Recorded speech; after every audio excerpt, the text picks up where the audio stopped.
მხრიდან და ჩვენ თვითონ ეს არის ერთ-ერთი მნიშვნელოვანი ღონისძიება.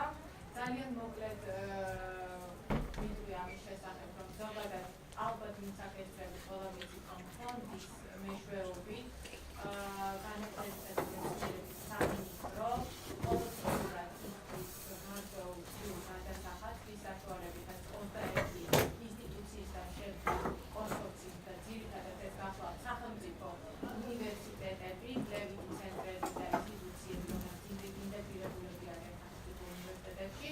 აი ამ კონსორციუმს აქვს სრული წვდომა Elsevier-ის ბაზებზე, ეს არის Scopus-ი და Science Direct-ი და ახლა გვაქვს შეხვედრა, სადაც თავაზობენ ასევე დამატებით ინფორმაციას და დამატებით ძალიან საინტერესო ინსტრუმენტებს. თვითონ Elsevier-ი აწყობს ხშირად მსგავს ტრენინგებს, ასევე აქვს ონლაინ მომსახურება, ასე რომ ეს არის ის სფერო, რომელიც ჩვენი აზრით არის მნიშვნელოვანი ჩვენი მეცნიერებისთვის და განსაკუთრებით ახალგაზრდებისთვის. ვინც არის უკვე გამოცდილი და აქვს ამასთან შეხება, მისთვის ეს მარტივია. მაგრამ ვინც მოდის დოქტორანტებისთვის, მაგისტრანტებისთვის და შესაძლოა ზოგიერთი დარგის პოსტდოქტორანტისთვისაც ეს არის საკმაოდ ახალი. ამიტომ ჩვენ ვთვლით, რომ მსგავსი ღონისძიებები არის ძალიან მნიშვნელოვანი. და ვიხარია, როდესაც ვხედავთ, რომ სამეცნიერო საზოგადოების წარმომადგენლებსაც აქვს ამ მხრივ დაინტერესება.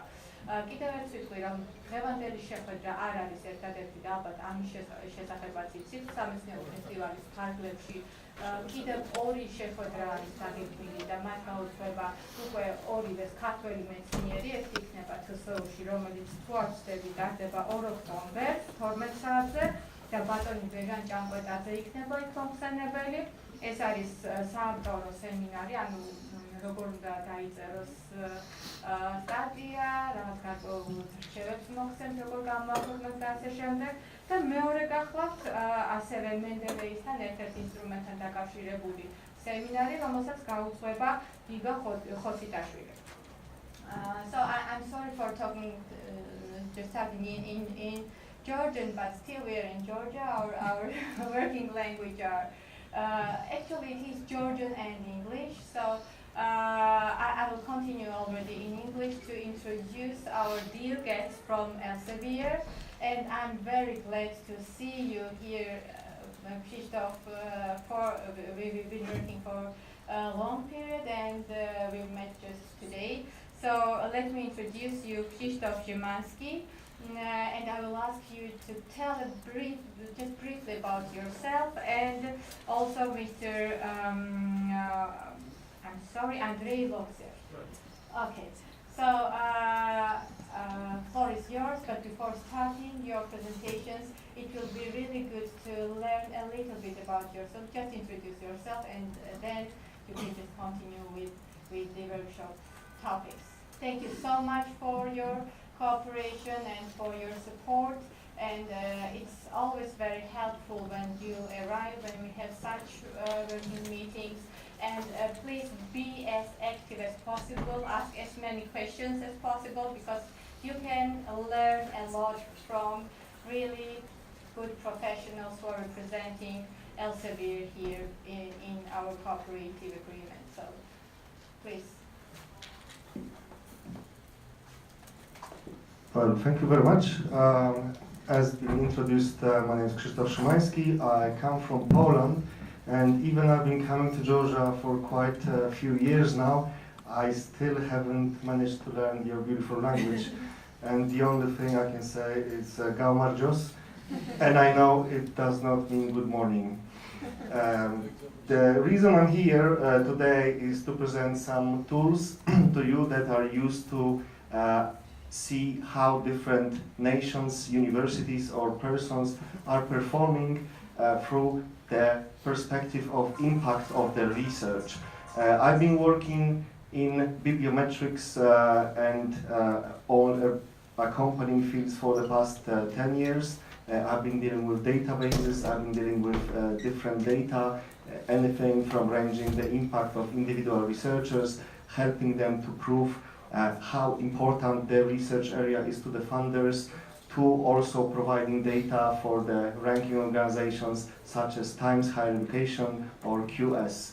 So later on, I'll be telling you a little bit about what I do, mostly what I focus on, and how you can benefit from my being here. So that's very short. So thank you very much and for your coming here. And now, Andrei, please. Thank you very much. So firstly, it's a big honor for me to be here, to have a possibility to present Elsevier products. So I'm working at Elsevier for more than 3 years, and mostly I work with Russian customers and CIS countries like Belarus, Ukraine, now also responsible for Georgia and Armenia, and I'm more focused on journals and Scopus database of Elsevier on subscription databases. That's what I'm doing for more than 10 years, different kind of knowledge systems. And my task here is to tell you about Scopus in case you have any questions or difficulties, or you don't know about updates which happen every quarter. So I would like to tell about that, and you can ask any questions you have. So we will spend, I think, 2 hours. The first hour will be about Scopus, then Křištof will continue with Saival. But in case you have any questions, just interrupt us and ask.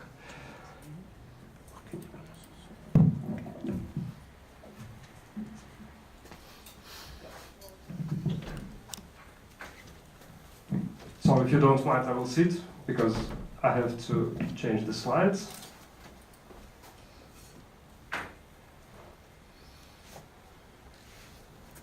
Okay, great. So first, let's do this a bit more interactive. So, are you familiar with Scopus? So, is there anyone who is not familiar?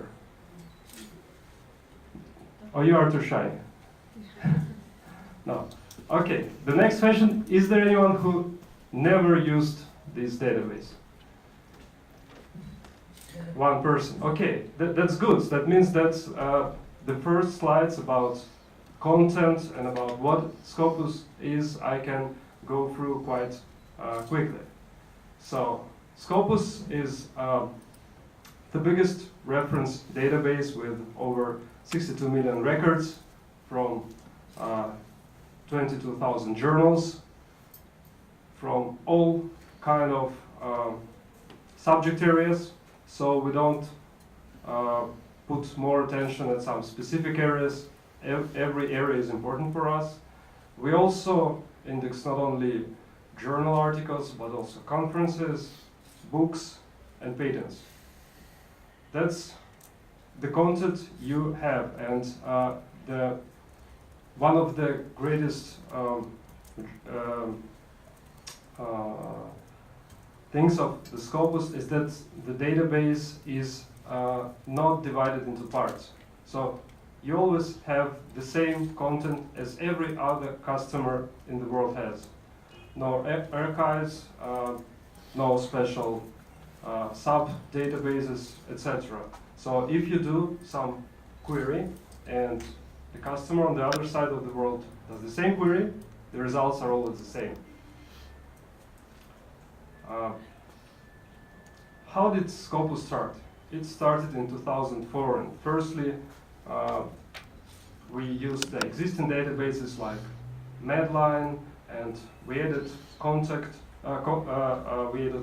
from 1823, and every new journal was added via the content selection and advisory board process when the journal is evaluated.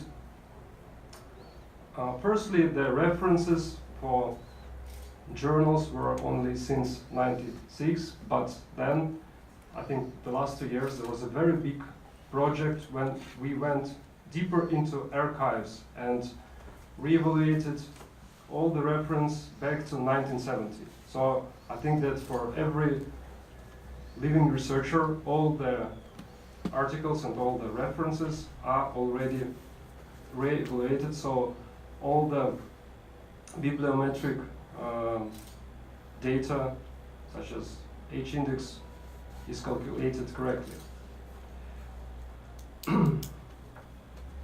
now let's talk a bit how is Scopus built. Actually, here you can see the very simplified model of Scopus. We have 3 items. We have articles, which are received from the publishers, and they are stored and shown to you right in the same way as the publisher provides them. But we have 2 other items. That's author profiles, which are unique to Scopus. And that's institutional profiles for organizations, which are also unique to Scopus. We have lots of different data which is unique to Scopus. That's citation data, that's reference data, that's Scopus core data. And we not only include new journals, but we also work hard on improving the quality of the journals which are already in Scopus. I know that a year ago, one of our colleagues, Susan Steibinger, was here and had a workshop for editors, right? And I will just show a few slides what she and her department is doing. So that's ongoing content curation. Content curation based on direct feedback from our users when they see that some journal doesn't meet some ethical standard and they have evidence. Also, we identify on poor performing journal based on bibliometric data. And we also try to predict the journals which may be non-ethical, so which start to work only with one country or only with one organization. We look at these journals for some period of time, and then we re-evaluate it with the Content Selection Advisory Board. And based on this process, first year we analyze the metrics of this journal, we flag underperforming journals, then we contact the journal and ask them to change something in their editorial process so that they can perform better. And if nothing happens, then they are reviewed again. So based on this process, we checked all the journals in the database and selected 300 journals which doesn't meet our criteria. And all of them were re-evaluated, and more than half were discontinued. So that means that if journal was at once indexed in Scopus, that doesn't mean it will be forever. And that means if you are looking for a journal to publish with, you should check if it's indexed now. You should look at the sources list. You should look at how good this journal is, how it performs. And these are some results more. So mostly the journals which we selected based on low bibliometric data, based on metrics, mostly they stayed in the database. But those which we selected based on publication concerns, so unethical movement, they were mostly discontinued. So that's about the content. So that's what you have access to. Now let's talk about functionality. Sometimes when we're speaking about Scopus, mostly we think about the database where we should define the journal to publish to, the database which is used for our own evaluation. But we position Scopus firstly as a tool for everyday use for every researcher, which allows us to search for scientific publication globally, for every kind of scientific publications, to search for scientific topics to analyze, to explore new ideas, to search for collaboration, for new partners, new institutions we want to do research with, to analyze journals, to monitor new topics, prominent topics in science, and to look how far are we from these topics. And also to manage our career, to look who is citing us and whom are we working with, where do we publish, etc. So here you can see the first screen of Scopus. So when you are entering from the organization which has access from every of yours organization, that is the screen you will see. And actually that's the screen of which allows you to search through all the database. So you enter what you search for and where do you search. And you select what kind of bibliographic data you search for. Mostly you search the field of article title, abstract, and keywords.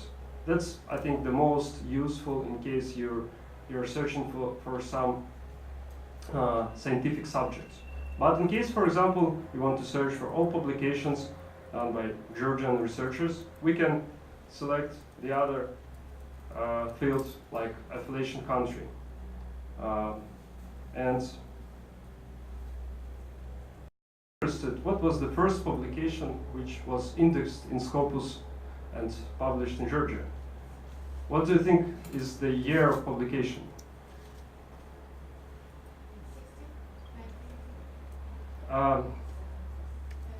A little bit earlier. It's 1956. Changes in bone marrow. The next word, I'm not sure if I will read correctly, but anyway, yeah, that's one of the first publications I found. Interesting thing is that here we have a link to full text, and that was the full text I could open. So in case the publisher provides us with a digital object identifier for the article, DOI, then we can link to the publisher website to this very final version which is provided by the publisher. And for many of the articles, for a Hive article, for open access article, we can access the content directly, or for articles which are published with Elsevier.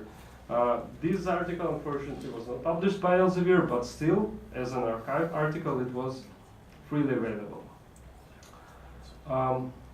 So here we see the English interface of Scopus. Not long ago, we also developed the interface in Russian, so you can switch to Russian interface and back.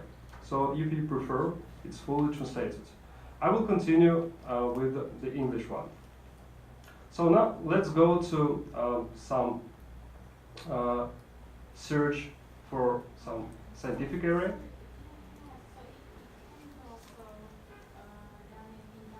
Yes, absolutely. I mean that the interface will be Russian, but the content, of course, will stay fully in English. So that means that all queries should be the same. The translation is done to interface only because the content is not changed, of course. So there are, unfortunately, no such artificial possibilities to translate it with a full confidence. So here we are. Let's search for something more scientific. For example, for perovskite. That's the mineral which is known for a long year, but now it's being more and more used for solar cells, and it's better than the traditional ones. And when we're doing our search results, what can we see? How can we use them? Firstly, we see here almost 6,000 results. These are journals, conferences, books, but also we have patents. They're shown on additional link. You can see that's almost the same number of patents. We don't mix them because this is a different kind of data. We understand that you are quite busy with different things, and you cannot spend 2 hours a day for Scopus. That's why we have possibility for you to save the query which is suitable for your research and to get alerts with for your email address. Weekly or monthly, you will get only the new results from all over the world, what is published and what is relevant for your topic. And let's go to some article, and I will try to show what new we have developed, I think, within the last year. So one of the most important things we developed is the new acquisition of Elsevier of the company called Plum. So that's the leading company to get all the information about articles, data sets, how they are used. That's not only citations, but that's also where they viewed, where they downloaded, where they saved to reference manager, etc. And all this data is now available for you. So even the article is not cited, it's young, it's 1 year old. You still know how it is used, and you can predict if it will be cited or not, if it's in the news or not. So, and here you see this new plum print, it's kind of small flower, which shows the usage in different areas. So it shows us the usage of article by clicks, views, downloads, also captures like preference managers, mentions in social media, which is now very important for scientific foundations, how it's been mentioned in use in social media, and still we have our standard citations. What else have we added? We've added links to related research data. So in terms to make the research more transparent and reproducible, it's important to work with the data which underlies the article. Because sometimes we read the article, we want to do the same experiment, but we don't have the underlying data. And in case the author provides this data, we show it in Scopus. So almost 5% of all records in Scopus, they have this data. That's how it works. So if we have a link to, for example, CSCD Cambridge Structural Database from some article in Scopus, then we can go directly to the database. Yeah, here it is. Another thing we've added is related publications. So the publication you found, any of them, is not unique. It's somehow connected with other publications. And the ways it is connected can be different. I think the simplest way is connection via citations, direct citations. But we also can look at the share references. And the idea is if some articles have almost the same lists of references, that means that they should be similar, and they should speak about the same topic. And if you found not enough articles in your area, related publications is the way to look for wider list of articles which can be relevant. Also, we can look at the articles not only based on references they share, but also on the same authors or same keywords.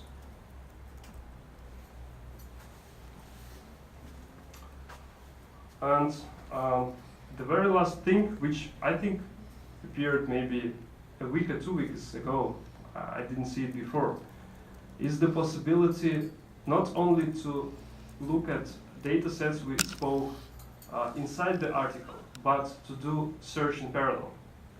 The same as for patents. So now, after you've done the search, you have additional link to data sets. And these are the data sets with the same keywords on the same topic but this is the research data. And for the same query for perovskite, we can go to this data search database, which gets the data from all the institutional databases for research data, and we can work with it.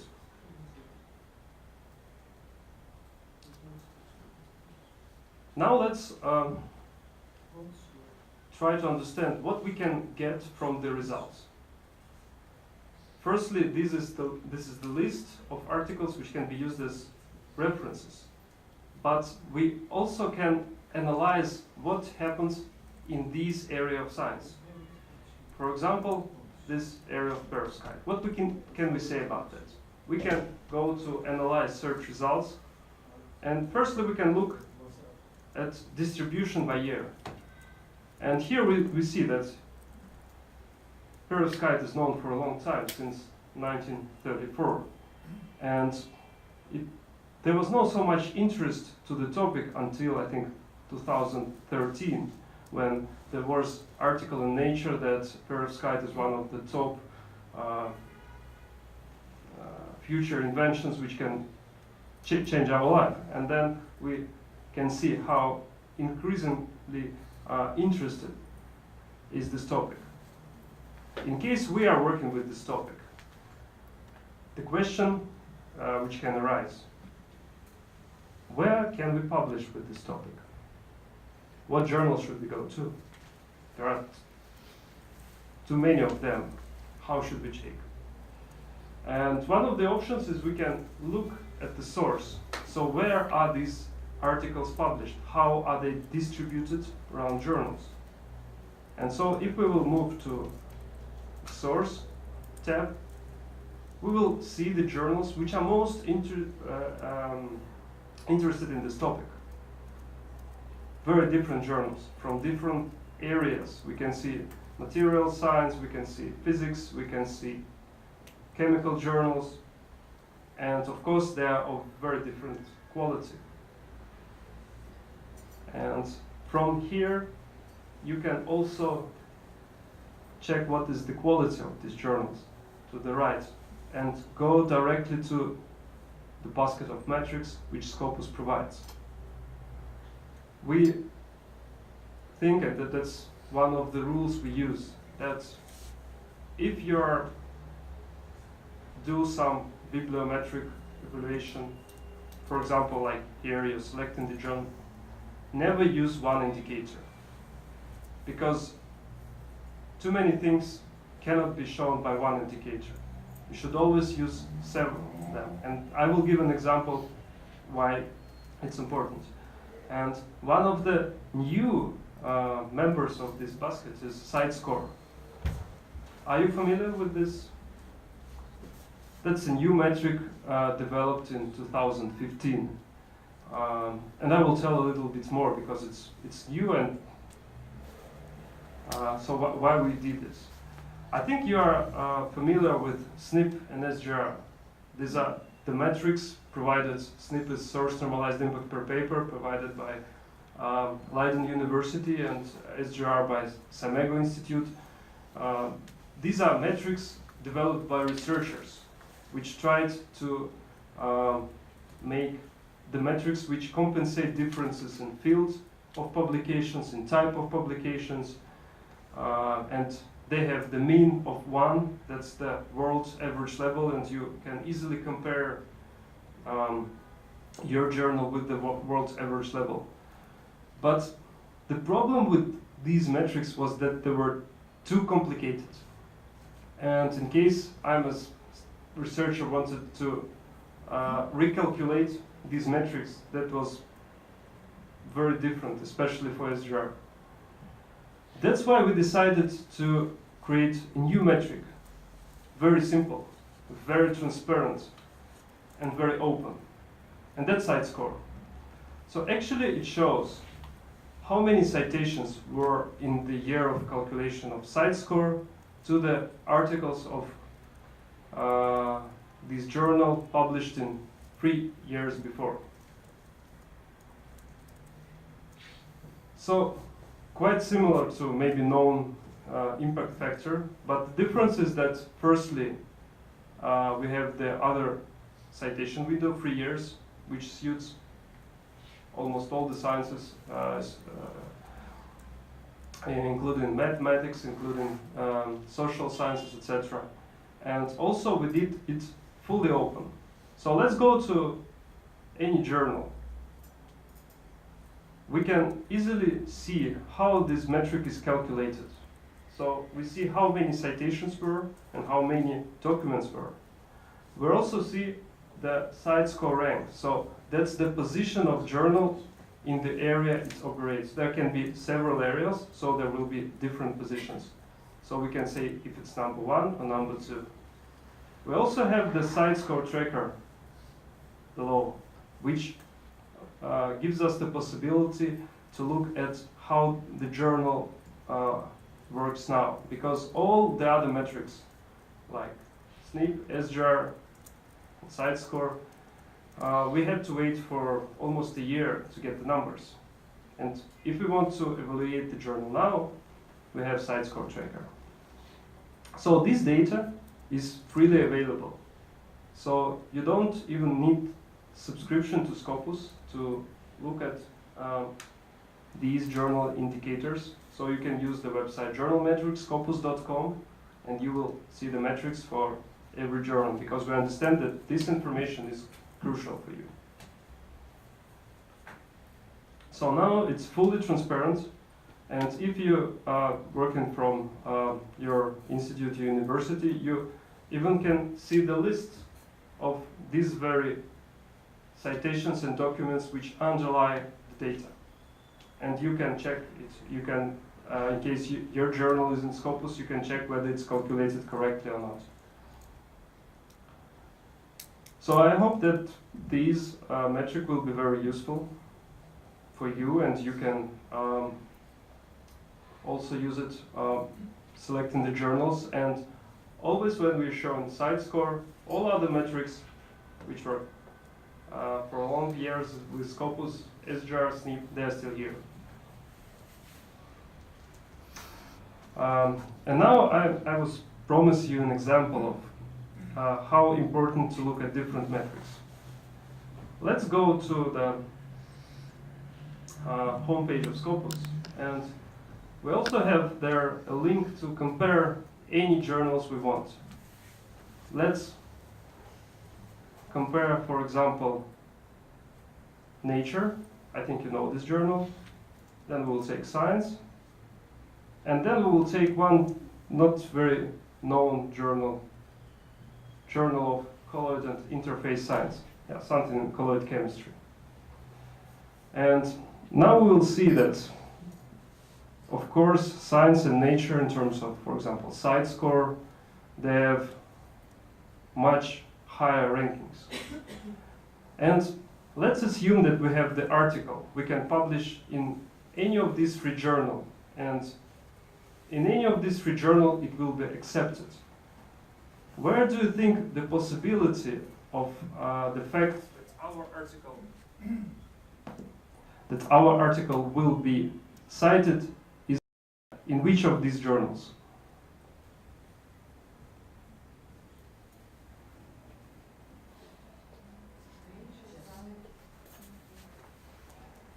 Yeah, that's what the first comes to mind. Yeah, because site score is higher. But let's look at the basket of metrics. And among these metrics we have here, for example, the percent of published documents and not cited by year. And interesting fact is that in this journal of colloid chemistry, 99% of articles are being cited after 3 years. And in Nature and Science, 1/4 of the articles is never cited.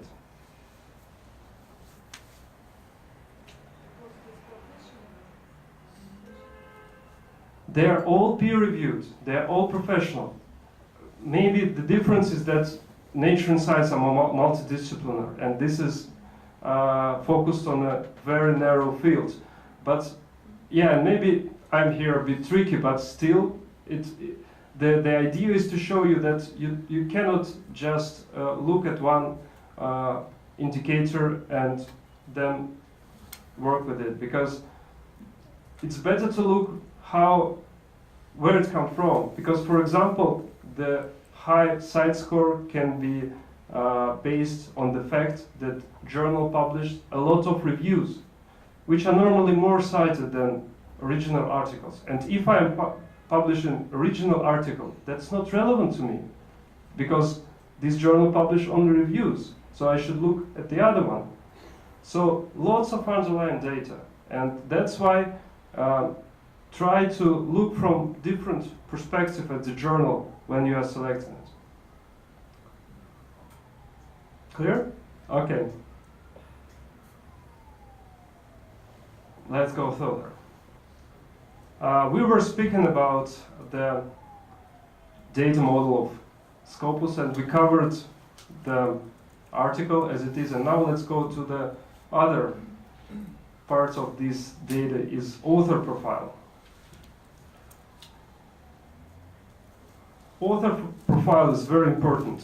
It is built automatically, but we have many other feedback processes to make it better. By the Scopus author feedback, by connecting it with ORCID, by connecting it with pure profiles, and with this algorithm we try to achieve the best quality of author profile. So it's the combination of algorithmic data processing, and we can assume that it's the most powerful in scientific area, and with manual feedback through different systems. To search for author feedbacks, there is a special page at search. You select not documents but authors, and you get not the articles but already pre-combined author profiles. Let's look how it looks. Yeah, they are quite standard for every.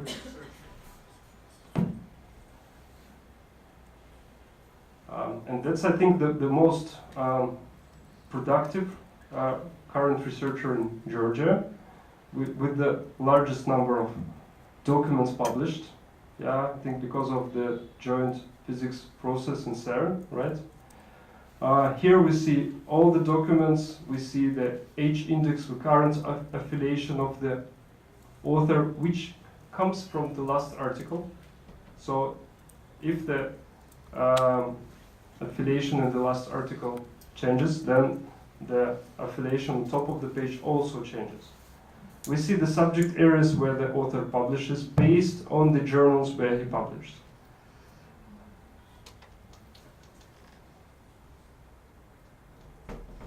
Yeah, what we can see with the author, for example, if it's us, we can also get citation alerts to this author page. So in case someone in the world will cite our paper, we will get this information, and we can check who is citing us, etc. We can do further analysis, look at H-index. We can work with the citation overview. That's a very good reporting tool which allows us to say, for example, how many articles were published and how many times were they cited in some certain period of time from this year till this year, and get this either with self-citations or without self-citations, any kind of report you need.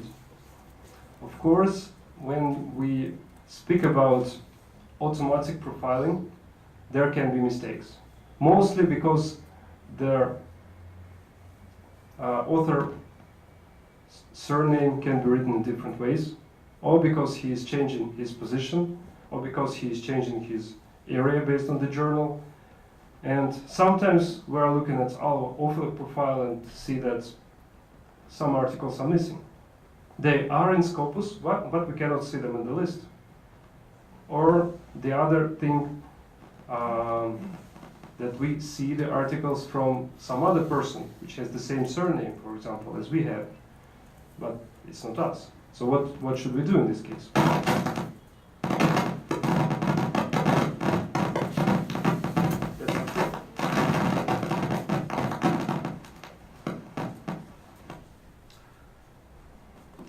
So what should we do?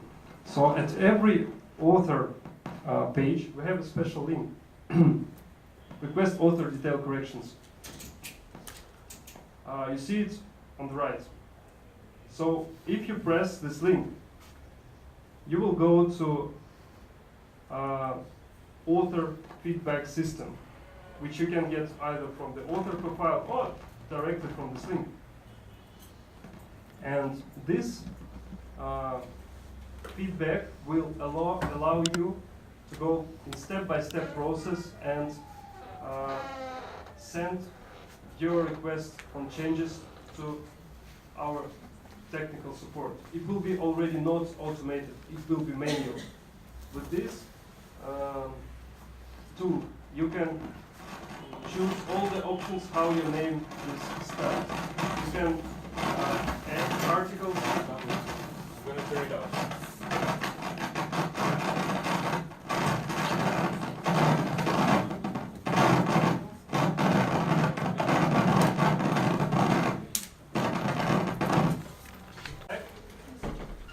Okay, good. So with this tool, almost everything which can be needed for an author to combine their articles can be done. I think the only issue you cannot fix with this is when you have several affiliations within one article, and under your author profile, the algorithm selected the wrong one.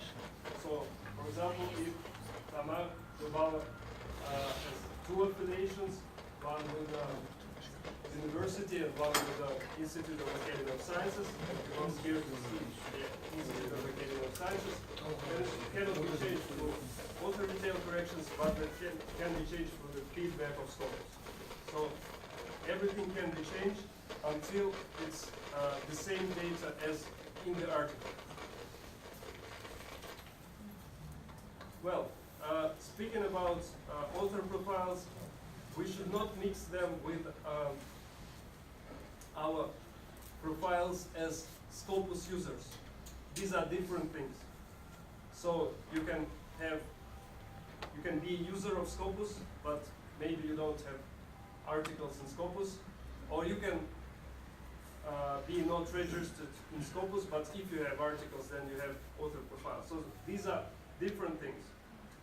But anyway, so our advice is to be registered, because that will allow you to save your search results, to set alerts, to have the same profile, not only for Scopus, but also for Science Direct, for Scival, for Mendeley, and other Elsevier products. And the last thing in the triangle of data model of Scopus is the affiliation. So this affiliation profile is built based on the information on affiliation in the article. And here we have over 9 million institutional profiles, the small ones and several thousand major. So looking at what we see for Georgia, these are the main affiliations with at least 500 articles published in Scopus within all the years. So how it is split? We can go deeper and see affiliation details for every university or institute, and see who is the author, current author of the organization, in what areas it works. So these basic analysis you can do. Of course, Křištof will tell later about Scival, which allows more. But even here, there are nice things we can do. For example, we can look for every university or your own articles. To whom in the world are they interested? So let's look, for example, at articles of within Tbilisi State University for the last 3 years. And what we can do is we can select them and look at who cited these articles. How do you think what organization in the world is citing the most the publications of Tbilisi State University?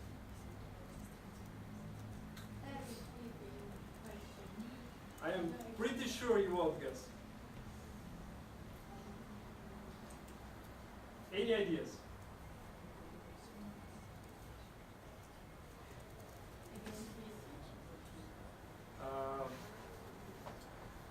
No. But you could guess because we've seen that the major author and the group of authors work for CERN, and that's why all the organizations which do this work with CERN, they cite the university a lot. So that's the European Organization for Nuclear Research and all the other institutes. What was interesting for me, that the other Georgian universities and institutes, except for Technical University, they don't cite it, Tbilisi State University. So that means that internationally, they work more than on local level. And that's the thing we don't see often. And maybe that's the way you can improve here. And that's the data you can get easily with Scopus for every university, every institute, every researcher. So I think that's all I wanted to talk about Scopus. Yeah, just 1 hour. Maybe you have any questions.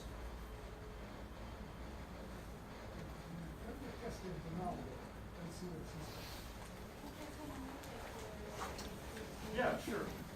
I think it's better to time it all, and I have a technical question very useful for our researchers to have these presentations and upload it on the Sure. You can upload it and you can distribute it and you can use it any way you want. on the webpage.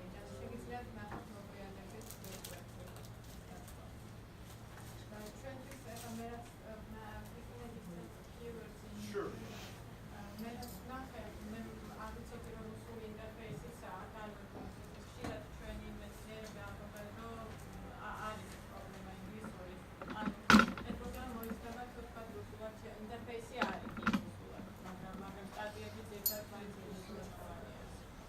მაგრამ კვლევის კი ამას ზუსტად ეკუთვნი რომ არ თვითთავთ ამას ჩვენს ვებგვერდზე და შეგიძლიათ ნახოთ ქართული Elsevier-ი რო არსებობს. Elsevier-ი წესით უნდა Elsevier-ი ბალინკული გვაქვს თქვენი ეს Elsevier-ის სადაც ეს მასალები ქართულადაც არის მოცემული. შეგიძლიათ როგორც ალბათ თამარი გახოთ წარმომადგენელი Elsevier-ის საქართველოში Elsevier-G. Ჩვეულებრივად, ანუ შეხოთ Scopus, საინტერესო მენტილეიზი, ანუ ამათ პროდუქტზე შეგიძლიათ ნახოთ ინფორმაცია ქართულ ენაზე. და ფაქტიურად იგი, ახლა შეიძლება იგივე პრეზენტაცია არ იყოს, მაგრამ აი ეს ყველაფერი თქვა, ზიება როგორ უნდა განახორციელოთ, რასაც უნდა ნახოთ, ყველაფერი ქართულად არის ატვირთული და შეგიძლიათ როგორც გზამკვლევი ისე გამოიყენოთ ეგ ინფორმაცია.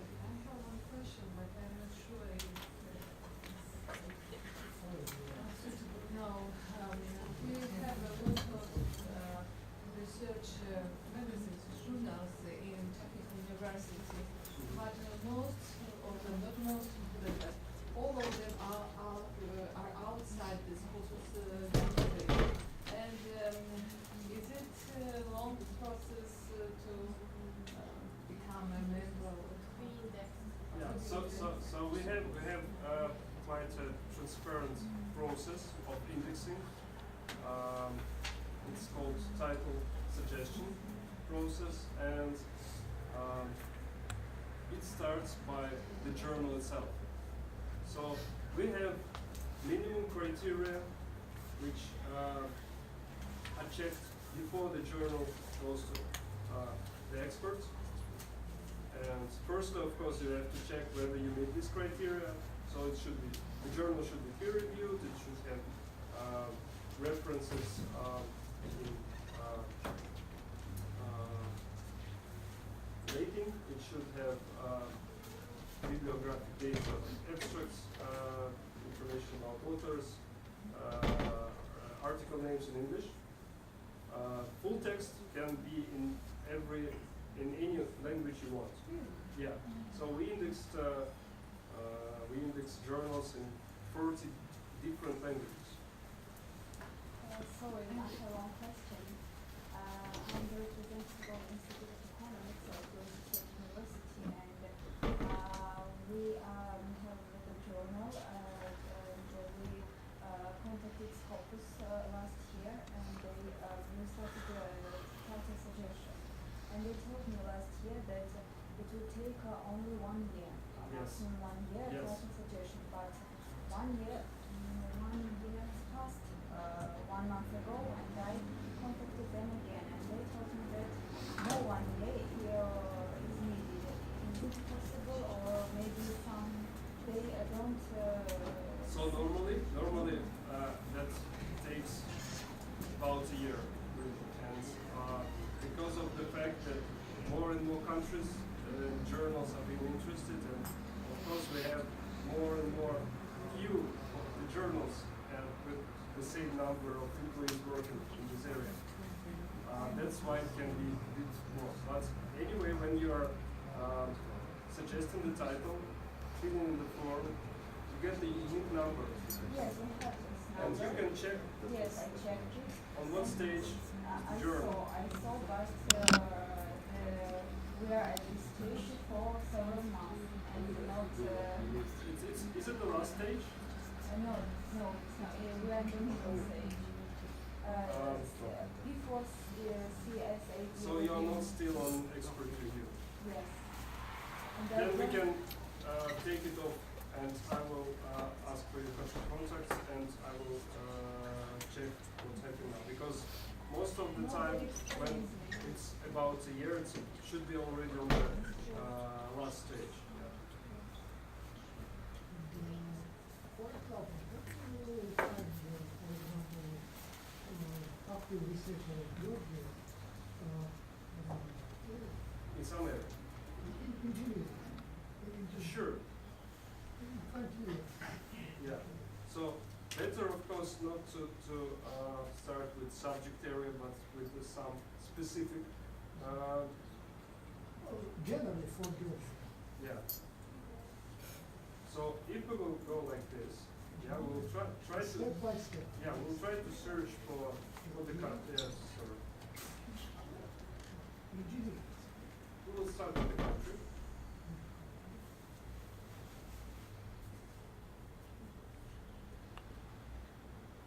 So now we will get all the articles published by. Then we can filter it by engineering subject area.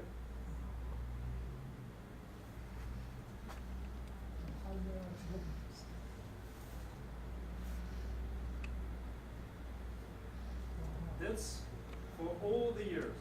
And now we want to see who is working at this topic now. So we can select the last 4 years, I think. 5. Or 5, as you wish. Okay.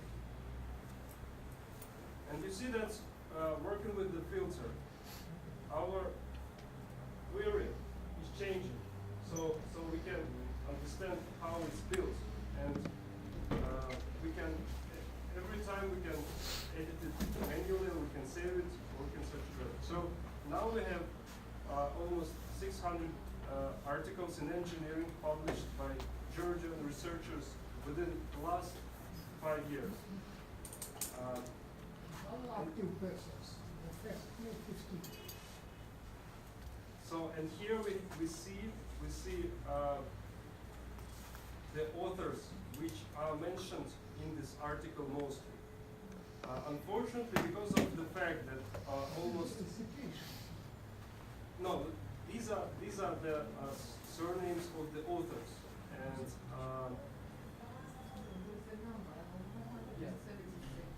these are not citations, but the number of articles within their results. Authors. Yes, authors. But because of mostly the articles are international, we see here not only Georgian researchers, but all their co-authors. Authors of these articles.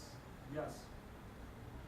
So, and here I think that's the best way is just to look for some names. Or the other option, we can look at some specific organization.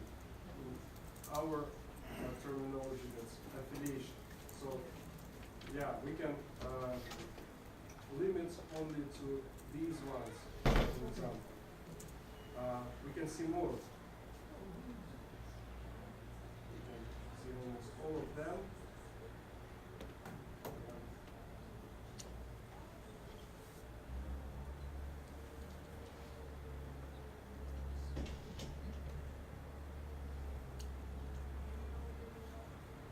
So here it also shows all the affiliations which exist in the article we selected. So here, for example, you see the locations of Institute of Academy of Science.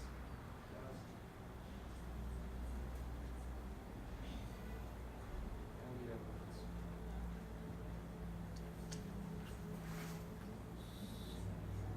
Okay, let's limit, for example, to these three.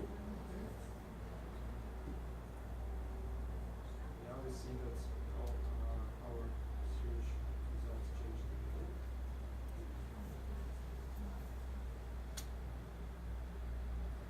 Actually, what we can do is to this is definitely not our author, and we can exclude it from the search.